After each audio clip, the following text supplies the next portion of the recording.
تک عمران خان کے فون کا تعلق ہے جو ان کے گھر پہ سیکیور لائن تھی اس کو ٹیپ کیا گیا. اب سپریم کورٹ کو سو موٹو ایکشن لینا چاہیے کہ کون سی ایجنسیز ہیں جو یہ انلیگل حرکت کر رہی ہیں اور سپریم کورٹ کے آرڈر کو وائلیٹ کر رہی ہیں. یہ تو سپریم کورٹ کا کنٹیمپٹ آف سپریم کورٹ ہے. اور دوسری بات یہ ایک اور چیز میں بتاؤں, انصار عباسی صاحب نے کل اپنے ولاگ یا کسی چیز میں غالباً کہا ہے کہ ایک اور آڈیو آئے گی, وہ بھی ایک سیکیور لائن پہ اس وقت کے پرائم منسٹر عمران خان کی اس وقت کے پرنسپل سیکرٹری اعظم خان کے ساتھ. اگر یہ پبلک ہوتی ہے, نہ صرف یہ وائلیشن ہے سپریم کورٹ کا آرڈر کا, آئین کے آرٹیکل 14 کا, یہ آفیشل سیکرٹس ایکٹ کی بھی وائلیشن ہے. کیونکہ جو کانورسیشن ہوتی ہے حکومت کے ایشوز, حکومتی ایشوز پہ پرائم منسٹر اور اس کے پرنسپل سیکرٹری کے درمیان, یہ آفیشل سیکرٹس ایکٹ کے تحت ہوتی ہیں. تو اگر یہ پبلک کوئی جرنلسٹ کرتا ہے یا کوئی کرتا ہے, وہ وائلیٹ کر رہا ہے نہ صرف آرٹیکل 14 آئین کا بلکہ آفیشل سیکرٹس ایکٹ. اور یہ نہ سمجھے کہ ہم چپ رہیں گے اس پہ. اور یہ سارا ہو کیوں رہا ہے؟ یہ ہو اس واسطے رہا ہے کیونکہ سازش جو ہے اس کو وہ چھپانا چاہ رہے ہیں. ابھی تک پوری قوم نے کیونکہ امریکہ کی سازش ایکسیپٹ کر لی ہے تو اس واسطے ہر طرح کی کوشش کر رہے ہیں, نیوٹرلز کر رہے ہیں اور جن کو وہ لائے ہیں وہ بھی کر رہے ہیں کہ کسی طرح اس سے توجہ ہٹ جائے. اور ٹائمنگ دیکھیں یہ سارے کی, ہمارا جلسہ جو اسلام آباد میں ہوا اور اس کے ساتھ پورے پاکستان میں اسی وقت جلسے ہوئے, اس سے اور گھبرا گئے ہیں یہ لوگ جو سازش کے ہینڈلرز ہیں اور جو کرمنلز آئے ہیں سازش کے تحت حکومت میں. تو اب وہ ساری چیزیں ڈائیورٹ کر رہے ہیں. اصل قوم کو جو مسئلے ہیں, لوڈ شیڈنگ ہے, انفلیشن ہے, تباہی کی طرف جا رہے ہیں, آئی ایم ایف میں پھنس گئے ہیں. آئی ایم ایف نے ایک نئی کنڈیشن ان کو دے دی ہے, ہمیں تو نہیں دی تھی کہ آپ اپنے قانون ٹھیک کریں کرپشن والے. وہ تو ساری اپنی کرپشن معاف کر بیٹھے 1100 بلین روپے کی نیب کے قوانین بدل کے. اب ان کو وقتہ پڑ گیا. آئی ایم ایف کہہ رہی ہے پہلے آپ اکاؤنٹیبلٹی کرو کرپشن کی. تو ان کے پاس کوئی جگہ نہیں رہ گئی بھاگنے کی. میں ابھی بھی اپیل کرتی ہوں جن کو پاکستان کے دفاع کی ذمہ داری ہے, آپ پاکستان کو اس ٹیل سپن میں کیوں بھیج رہے ہیں, معیشت کو سیاسی بحران کیوں بڑھا رہے ہیں. الیکشن کی ڈیٹ دیں تاکہ قوم اپنے نمائندے چوز کرے اور پھر وہ پالیسیز جو بننی ہے وہ بنے, کیونکہ اس طریقے سے کام نہیں ہو سکتا. اور ایک بات اور میں کہوں گی, مریم نواز ہر روز کوئی حکومت کے اندر مداخلت کرتی ہیں, کبھی آئی ایم ایف کی بات کرتی ہیں. میرا سوال ہے کیا یہ حکومت یا ہینڈلرز اس کو سیکرٹ گورنمنٹ کے ڈاکیومنٹس دکھا رہے ہیں؟ کیونکہ آپ کے پاس ایکسس اسی وقت آفیشل ڈاکیومنٹس کا آتا ہے جب آپ آفیشل سیکرٹس ایکٹ پہ دستخط کرتے ہیں. تو مریم نواز کو جو کہ کنوکٹ ہے, یاد رکھیں کنوکٹ ہے, بیل پہ کنوکٹڈ ہے, اس کو آپ آفیشل گورنمنٹ ڈاکیومنٹس دکھا رہے ہیں. یہ بھی خلاف ورزی ہے آئین کی بھی اور آفیشل سیکرٹس ایکٹ کی بھی.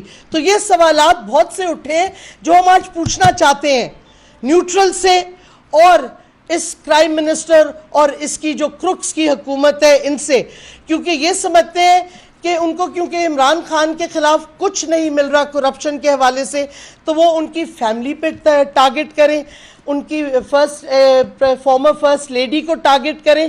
اور بالکل غلط ہے, وہ سیاست نہیں ہوتی. اب آپ لوگوں کو نہیں فون آتے, کئی جرنلسٹ منسٹرز کو فون کر کے یا ان کے پی ایس اوز کو اوپینین دیتے ہیں کہ مجھے کئی آتے تھے جی ہیومن رائٹس کی یہ وائلیشن ہو گئی, آپ اس کو اس طرح کریں, کوشش کریں, کچھ کریں. اس میں کیا سیاسی بات ہے؟ کوئی سیاسی بات نہیں ہے.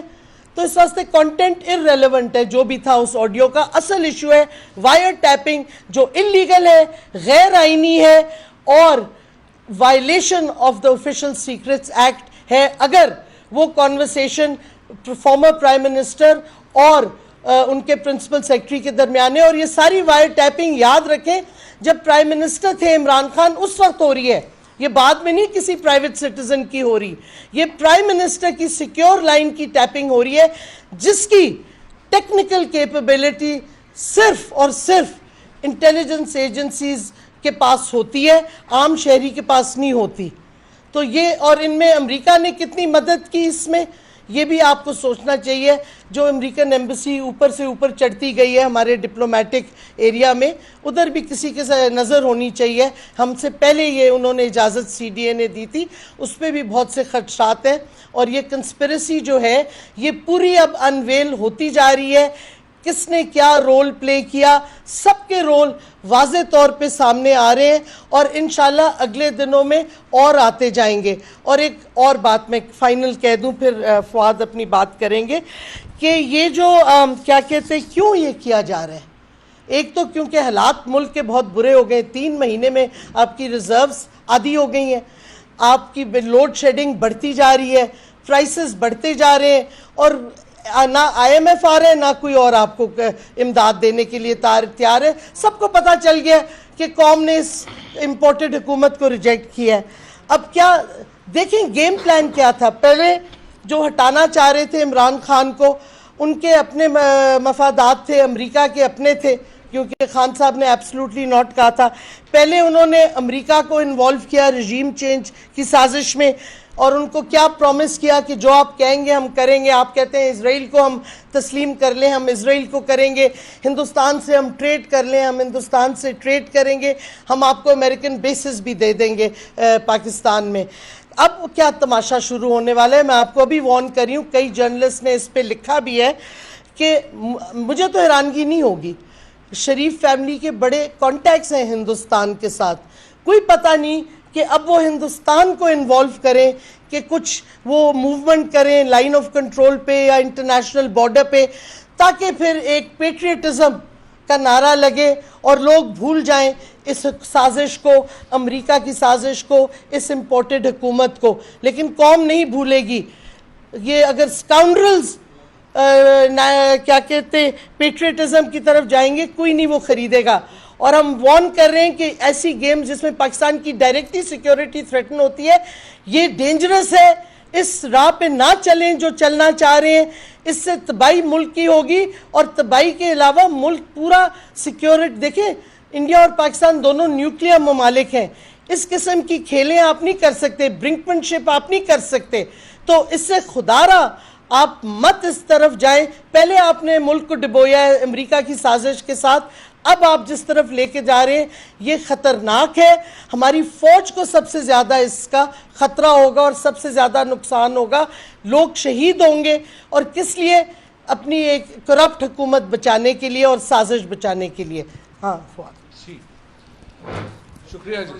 اچھا جی, بسم اللہ الرحمن الرحیم. سب سے پہلے تو اچھا جی, پہلی بات تو یہ تھی کہ ابھی آج جو بنیادی مسئلہ ہے پاکستان کا وہ لوڈ شیڈنگ ہے. جیسا کہ آپ کو معلوم ہے کہ اب یہ اعلان ہو گیا ہے کہ عید کے اوپر بھی لوڈ شیڈنگ ہوگی.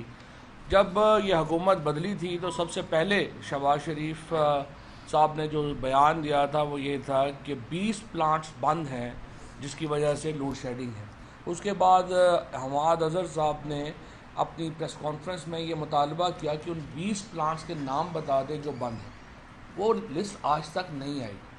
آج حکومت نے یہ تسلیم کر لیا ہے کہ جو بنیادی مسئلہ ہے جس کی وجہ سے لوڈ شیڈنگ ہے وہ یہ ہے کہ امپورٹڈ فیول منگانے کے پیسے نہیں ہیں ان کے پاس.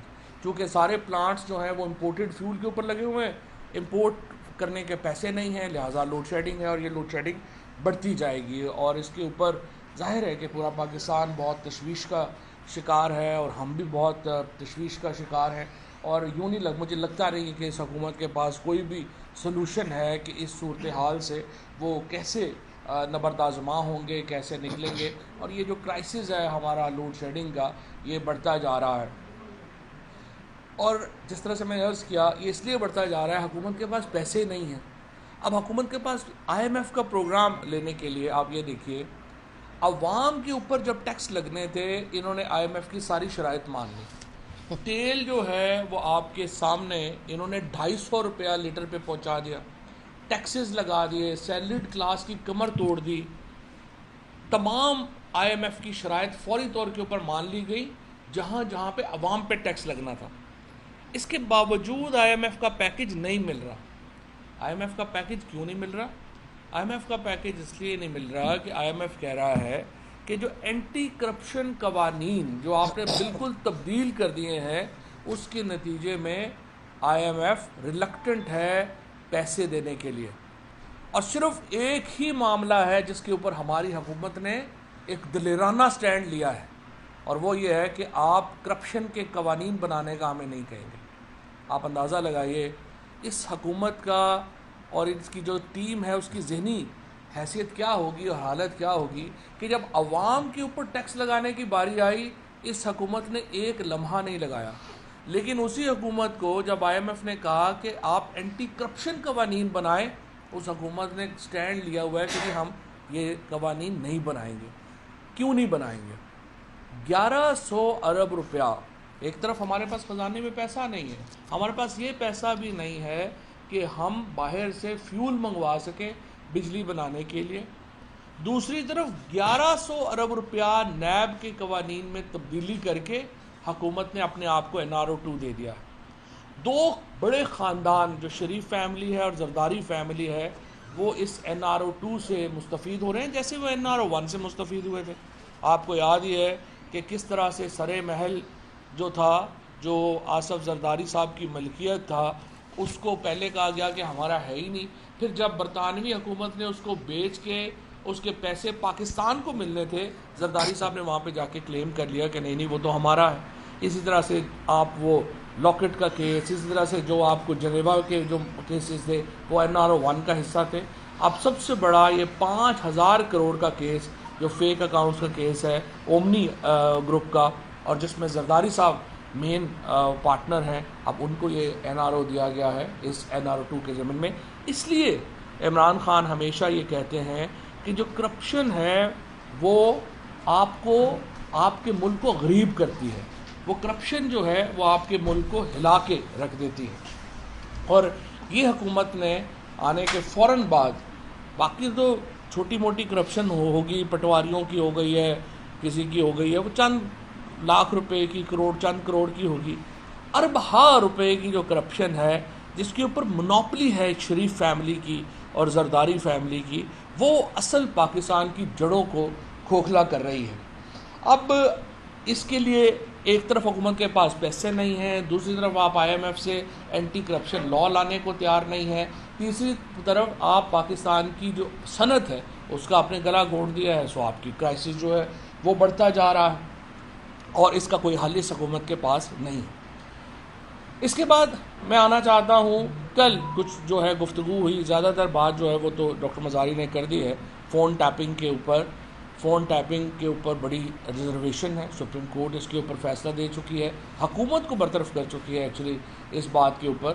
لیکن ہم یہ دیکھ رہے ہیں کہ بڑی کنوینئنٹلی جو فون ٹیپ جو ہیں وہ پاکستان میں ہو رہے ہیں, وہ ریلیز کیے جا رہے ہیں اور کوئی اس کے اوپر جو ہے وہ چیک نہیں ہے. پھر ہو یہ رہا ہے کہ مختلف جگہوں کے اوپر ٹیمپر کیا جاتا ہے, ایک جگہ سے آواز کو لیا جاتا ہے, دوسری جگہ جوڑا جاتا ہے, دوسری سے تیسری جگہ جوڑا جاتا ہے. فورینزک نہیں ہے, ڈگنیٹی آف جو ہیومن جو پاکستان کے آئین میں آرٹیکل 9 میں لائف کے ساتھ رکھی گئی ہے, یعنی جتنی زندگی اہم ہے اتنی ہی ڈگنیٹی اہم ہے, اس کی جو ہے وہ وائلیشن ہو رہی ہے, اس کے اوپر جو ہے وہ کوئی ہماری پرواہ جو ہے وہ نہیں چل رہی ہے. لیکن اس کے ساتھ ساتھ لوگوں پہ الزامات لگائے جا رہے ہیں. مثلا کل بھی آپ نے دیکھا الزامات لگائے گئے, یہ جو فار ایگزامپل جو فرح جو ہیں ان کے اوپر, جو فرح بی بی کے اوپر جو الزامات لگائے گئے ہیں, وہ انہوں نے کہا کہ ہم ان کے ریڈ وارنٹ جاری کر رہے ہیں. ابھی تک آپ نے مقدمہ تو بنایا نہیں, تو آپ ریڈ وارنٹ کیسے جاری کریں گے؟ سوال یہ ہے, آپ روزانہ مسلسل پریس کانفرنسز کر رہے ہیں جب سے آپ آئے ہیں, آپ مقدمہ کیوں نہیں بنا پا رہے؟ آپ مقدمہ بنائیں اور ریڈ وارنٹ جاری کریں تاکہ وہ اپنا آ کے جواب دیں. پھر کل ایک اور الزام جس میں 2 لوگ اریسٹ بھی کیے گئے, وہ کہا گیا کہ جو فیصل آباد انڈسٹریل اسٹیٹ ہے وہاں پہ جو فرح احسن جمیل گجر اور فرح گجر جو ہیں ان کو انہوں نے ایک پلاٹ لیا جس کی قیمت زیادہ تھی اور وہ انہوں نے کم قیمت کے اوپر لیا. وہاں پہ 75 لاکھ روپیہ ایکڑ سرکاری قیمت ہے اور اس کو بعد میں کئی لوگوں نے پرائیویٹلی جو ہے وہ بیچا. بڑی دلچسپ بات یہ ہے کہ کل نون لیگ نے یہ الزام لگائے اور آج ہمیں یہ ڈاکومنٹس جو ہیں میں آپ کو دینا چاہتا ہوں, میں آپ سب لوگوں کو دے بھی دوں گا, جس میں ایاز صادق صاحب کو بھی اسی جگہ کے اوپر 2 پلاٹس ملے. یعنی جتنے پلاٹس فرا کو 1 ملا ایاز صادق صاحب کو 2 ملے.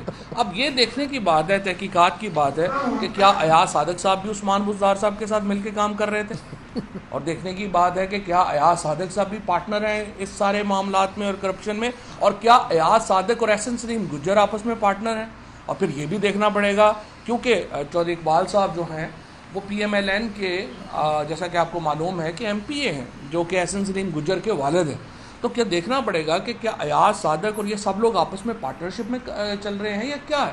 لیکن سوال یہ ہے کہ آپ روز آئیں, ایک پریس کانفرنس کریں, اٹھ کے چلے جائیں, اس کے بعد نہ آپ کوئی اس کی ایویڈنس ہے, نہ آپ اس کے سامنے کبھی کچھ لا پا رہے ہیں, نہ کچھ کر رہے ہیں, تو آخر آپ اس کو کیا ایک صرف لیکن جس طرح سے ڈاکٹر صاحبہ نے کہا عمران خان کے اوپر, چونکہ جو بھی عمران خان کو جانتا اور عمران خان کو بہت زیادہ جاننے کی ضرورت نہیں ہے یہ طے کرنے کے لیے کہ ان کو پیسوں کی ہوس, اس لیڈرشپ میں, پاکستان کی لیڈرشپ میں کوئی آدمی اس وقت پیسوں کی ہوس سے آری ہے, جو پیسوں کے لالچ میں نہیں ہے, وہ عمران خان ہے. پاکستان کے اس وقت عمران خان پاکستان کی جو اس وقت جو عزت ہے, پاکستان کی سوورینٹی ہے, جو پاکستان کی سلامتی ہے, اس کا اگر کوئی استعارہ ہے پاکستان میں تو عمران خان ہے. پھر کل پی ایم ایل این کے ہی جو ترجمان میڈیا گروپ ہے جنگ جیو گروپ, انہوں نے اس چیز کو بھی اٹھایا. رات کو خواجہ آصف نے ٹویٹ کی کہ پی ٹی آئی نے ڈونلڈ لو کے ساتھ ہم نے جا کے کوئی معافی کی ہے یا وہ بات کی ہے. پرسوں عمران خان جب لاکھوں کے مجمع کے سامنے اپنا پالیسی بیان دے رہا تھا تو اس وقت آپ کیا بہرے ہوئے تھے؟ اس وقت آپ نے اپنے کانوں میں کیا روئی دے لی تھی کہ آپ کو سمجھ نہیں آئی کہ عمران خان کیا بات کر رہا ہے؟ اگر آپ کو امریکہ کے متعلق ہماری پالیسی سٹیٹمنٹ کا علم نہیں ہے تو ہم دہرائے دیتے ہیں.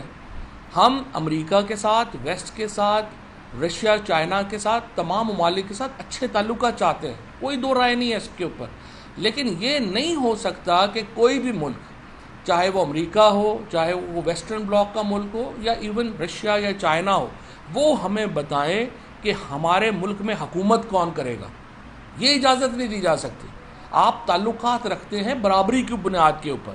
اس طرح نہیں ہے کہ اگر آپ یہ سمجھیں کہ اگر آپ کو کسی نے نیشنل ڈے کے اوپر بلایا بھی نہیں اور آپ زبردستی فون کر کے وہاں چلے جائیں اور پھر سفیر کے منہ میں زبردستی کیک ٹھوسنا شروع کر دیں, اس طرح سے نہیں ملک چلا کرتے. اس طرح سے ملک کی ڈگنیٹی جو ہے وہ نہیں چلا کرتی, اور نہ ہی ملک کے وزیر اعظم کا اس طرح کا بیہیویئر ہونا چاہیے کہ وہ سعودی عرب جائے اور وہاں پہ کہے کہ آپ سمجھتے ہوں گے کہ میں مانگنے آ گیا ہوں, لیکن دیکھیں ہماری مجبوری ہے, میں مانگے بغیر کیا کروں. اس طرح کا وزیر اعظم پورے ملک کو آپ اپنے جو لیڈر منتخب کرتے ہیں وہ آپ اس لیے منتخب کرتے ہیں کہ وہ اپنی کی عزت میں اضافہ کریں گے. اس لیے منتخب نہیں کیے جاتے کہ وہ آپ کے قد میں اتنا کمی کر دیں کہ آپ کی عزت ہی نہ رہے. آج جو پاکستان کا پاسپورٹ ہے, جس کی طرح سے اوورسیز پاکستانیز کیوں خلاف ہیں نون لیگ کے؟ اوورسیز پاکستانیز اس لیے خلاف ہیں, ان کو احساس ہوتا ہے کہ کتنی ان کی عزت نفس مجروح ہوتی ہے جب شہباز شریف جیسا آدمی پاکستان کا وزیر اعظم ہوتا ہے, کتنی ان کی عزت نفس مجروح ہوتی ہے جب نواز شریف اور مریم جیسے لوگ, زرداری جیسے لوگ جو ہیں وہ پاکستان کو ریپرزینٹ کر رہے ہوتے ہیں, کیونکہ یہ لوگ باہر بیٹھے ہوئے ہیں, ان کو ایگزیکٹلی پتہ ہے کہ کیا ہونے جا رہا ہے. اس کے بعد پنجاب کے آج جو اسٹیٹمنٹ آئی ہے ایک انصار عباسی صاحب کی سٹوری کہ فوج نے کہا ہے کہ وہ الیکشنوں سے اور ہر جگہ پہ آرمی چیف نے یہ ہدایات جاری کی ہیں, یہ بڑی اچھی میں سمجھتا ہوں کہ ایک صحیح جانب ایک قدم ہے, اور ہم دیکھیں گے کہ اس کے اوپر عمل بھی پورا ہونا چاہیے. کیونکہ اس میں اگر جو سب سے ڈسٹربنگ ہے وہ یہ ہے کہ ابھی قومی اسمبلی میں کچھ تقریریں ہوئیں, ان میں اگر آپ نے تقریریں دیکھی ہوں تو ایم کے دوستوں نے, اور پھر جو بی اے پی کے دوستوں نے, اور پھر ایک انڈیپینڈنٹ جو ممبر ہیں, انہوں نے کھل کے کہا کہ ان کی اسکیمیں جو تھیں وہ پی ایس ڈی پی میں نہیں آ رہی تھیں, اور پھر انہیں فوج سے فون کروانے پڑے, احسن اقبال کو سیکٹر کمانڈر صاحب سے فون کروانے پڑے کہ پھر وہ پی ایس ڈی پی میں ہماری اسکیمیں جو ہیں وہ شامل ہوں. تو یہ ایک ظاہر ہے کہ معاملہ اس سے بالکل مختلف ہے, جو آج آرمی چیف کی ہدایات ہیں اس کے بالکل برعکس ہے. تو ہم دیکھیں گے کہ ایم ہے, بی اے پی ہے, یا یہ باقی لوگ ہیں, کہ کتنی دیر میں اپنے آزادانہ فیصلے لینے میں کامیاب ہوتے ہیں. اور اگر ان کی اسکیمیں جو ہیں وہ وفاقی وزیر نے